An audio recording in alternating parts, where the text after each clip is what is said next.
안녕하세요. 아침TV 하경숙입니다. 우리나라가 부정선거 때문에 굉장히 시끄러웠잖아요. 이 시점에서 부정선거에 대한 것을 한번 짚어볼까 합니다. 제가 말씀드린 내용은 대통령이 헌재에서 하신 말씀과 담화문, 그리고 신인군의 국방TV, 스카이데일리, 많은 사람들이 하고 있는 이야기를 종합해서 제가 정리를 해드리고자 합니다. 우리나라가 2024년 12월 3일 대통령이 계엄령을 선포를 했잖아요. 그 다음 날부터 나온 말은 부정선거였습니다. 왜냐하면 계엄군이 국회와 선관위를 동시에 덮쳤거든요. 근데 CCTV를 통해서 선관위에 간 계엄군이 사진 찍는 모습들이 나왔어요.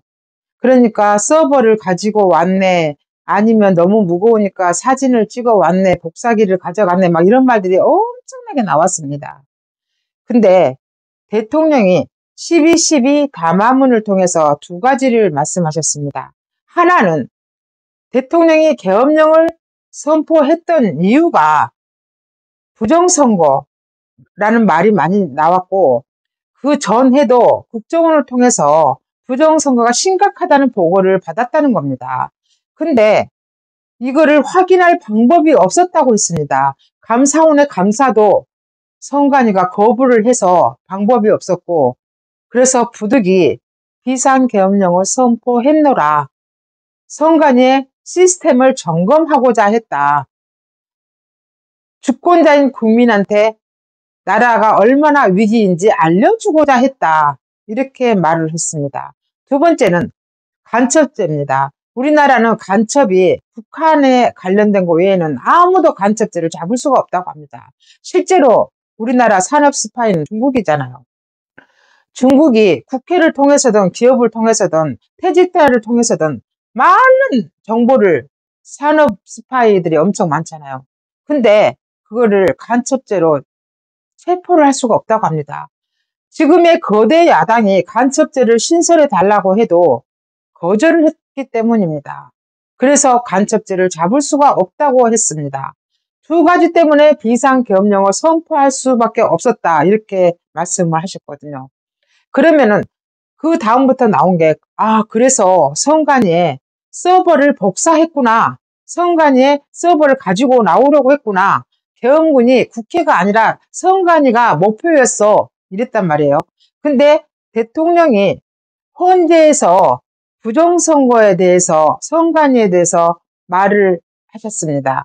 대통령이 서버가 너무 무거워서 손을 댈 수가 없고 복사를 해서 가져올 수 있는 것도 아니었다. 나는 부정선거란 말이 엄청 있었기 때문에 선관위의 시스템, 철옹성 같은 시스템이 어떻게 작동되고 있는지 점검해 봐라고 했을 뿐이다. 그러면 대통령은 서버를 가져오라고 했거나 복사하라고 했거나 이건 아니라는 겁니다. 그러면 이거는 시중에 많이 유언비어가 떠돌고 있었는데 정말로 유언비어였던 겁니다. 근데 스카이데일리가 다시 특종을 보도하기 시작했습니다. 그건 아니야. 문제는 애국인동이야. 선관위가 등기부 등본에도 나와 있지 않는 건물이 하나 있는데 그게 애국인동이라고 합니다. 지상 2층이라고 하는데요. 99명의 중국인들이 거기에서 근무를 하고 있었다. 근데 미국에서 그쪽을 급습을 해서 99명의 중국인들을 평택항을 통해서 오키나와로 이송을 했다. 이 보도를 특종을 했거든요. 그러면 선관위의 계엄군이 가서 사진 찍고 난리를 치고 있을 때 미국에서 애국인동을 급습을 해서 그 중국인들을 오키나와로 데려갔다는 거 아닙니까? 근데 이 중국인들은 우리나라의 실업급여를 받고 있었다는 겁니다. 그리고 6개월에 한 번씩 교체를 했다는 겁니다. 중국인들이 오키나와까지 끌려갔는데 이때까지도 중국은 몰랐던 겁니다.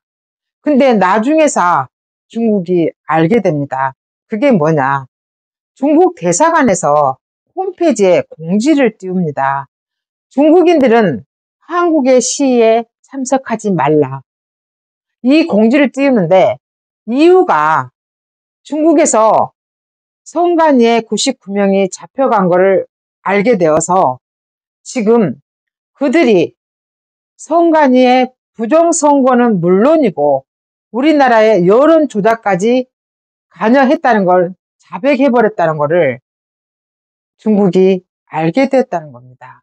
그래서 부랴부랴 중국 대사관을 통해서 우리나라의 시위에 참석하지 말라고 했다.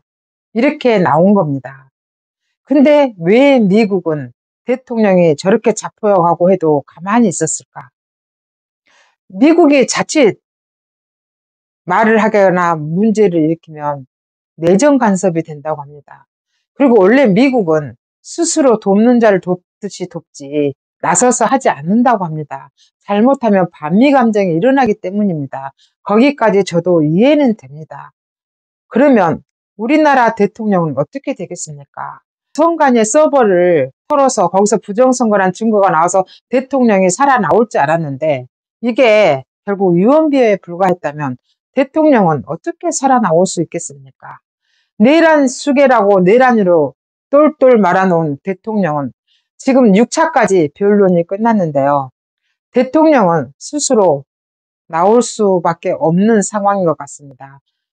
6차까지 변론을 보니 대통령이 내란 수계, 내란이란 말이 이것 자체가 말이 안 됩니다. 쿠데타입니다. 1인자가 되기 위해서 2인자나 그 이하에 있는 인간들이 일으킨 난이 쿠데타지, 내란이지. 어떻게 1인자가 내란을 일으키겠습니까? 결국 저는 헌재에서 대통령 스스로 살아나올 거라고 생각합니다. 그러면 대통령이 스스로 살아나오면 우리나라에서 어떻게 되겠습니까? 대통령은 더 이상 할 수 있는 게 아무것도 없습니다. 봤잖아요. 입법 독재. 다수당을 차지하고 있는 민주당이나 야당에 의해서 대통령은 할 수 있는 게 아무것도 없습니다. 법안 하나 통과할 수 없습니다. 또 탄핵은 계속 이뤄질 겁니다. 그러면 우리는 어떻게 해야 됩니까? 살아나온 대통령, 그 다음에 국민들이 해야 될 일은 주민 소환제에 의해서 국회를 해산하는 일을 앞장서야 됩니다. 부정선거를 한 국회는 더 이상 존재 이유가 없습니다. 2020년, 2024년에 당선된 그 국회는 해산이 돼야 된다고 생각을 합니다.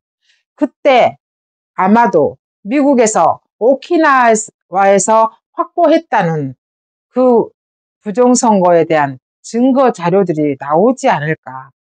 저는 그렇게 생각이 듭니다. 왜 그런 생각이 드냐. 스카이 데일리에서 보도하기를 미국의 국무부에서도 99명은 아니지만 조금 숫자가 틀린가 봐요. 그거는 확인을 해줬다고 합니다. 그러면 왜 이게 미국에서 발표를 하려고 하느냐 하면은 미국은 USAID라는 기구가 있습니다. 그게 미국 국제개발처인데요. 이게 원래는 3세계, 그러니까 가난한 나라들이 구호, 재해를 입은 나라, 그런 나라를 구제해주는 기구인데요. 이 기구가 부정선거도 관여를 했다고 합니다. 부정선거 하면은 굉장히 난리치고 하는 대통령이 또 트럼프입니다. 근데 이 트럼프 행정부에 일론 머스크가 있잖아요. 이 일론 머스크가 도지코인 수장이라고 합니다. 근데 이 DOG가 USAID 여기를 관할을 하는 그 부서인가 봅니다. 근데 여기가 정부 효율부인데요. 이 수장인 일론 머스크가 트럼프의 행정명령에 의해서 2월 3일 USAID가 폐쇄 명령을 받았습니다. 미국의 민주당이 난리가 났다고 합니다. 그래도 트럼프는 눈 하나 깜짝 안 합니다. USAID가 부정선거에 관여했다는 그거를 가지고 지금 행정명령으로 인해서 폐쇄 명령을 내리는데요.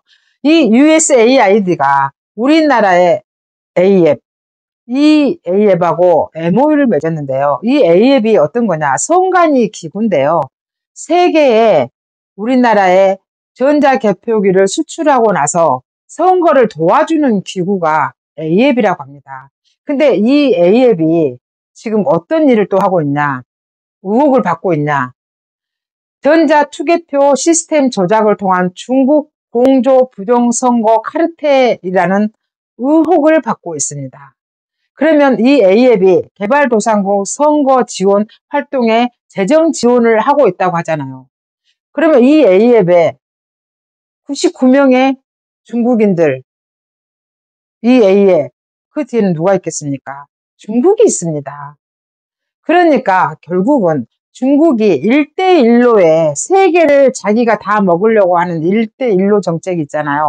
그 1대1로에 관여된 가입한 그 나라들의 선거를 중국이 전자개표기 부정선거를 통해서 다 관여를 하고 있었다는 거 아닙니까?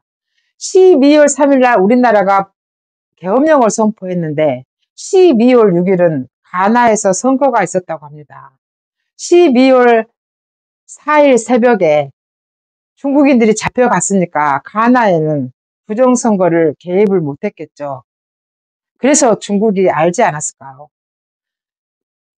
계엄령을 선포한 그날 오전에 키르기즈스탄 대통령이 윤석열 대통령을 만났다고 합니다. 거기도 부정선거가 있어서 다시 당선된 대통령이라고 합니다. 우리나라가 A앱을 통해서 전자개표기를 수출한 나라라고 하잖아요. 우리나라가 전자개표를 수출한 많은 나라에서 부정선거 때문에 난리가 났다고 합니다. 콩고도 심지어 난리가 났다고 합니다. 그게 A앱입니다. 그게 우리나라 중앙선관위에서 관리하고 있는 그 기구, 단체라고 하잖아요. 그러면은 이 선관위가 부정선거에서 정말로 없다고, 우리는 아니라고 주장할 수 있을까요? 지금까지 언론에 보도된 스카이데일리나 신인군의 국방TV나 대통령이 헌법재판소에서 발언한 말씀이나 이거를 종합적으로 봤을 때 저는 이렇게 추론을 했습니다. 여러분들도 일단은 이 부정선거가 어떻게 되어 있고 선관위가 지금 어디까지 가 있는지 정리는 해야 될 것 같아서 제가 한번 짚어봤습니다. 지금까지 진실을 알려드리는 아침TV 하경숙이었습니다.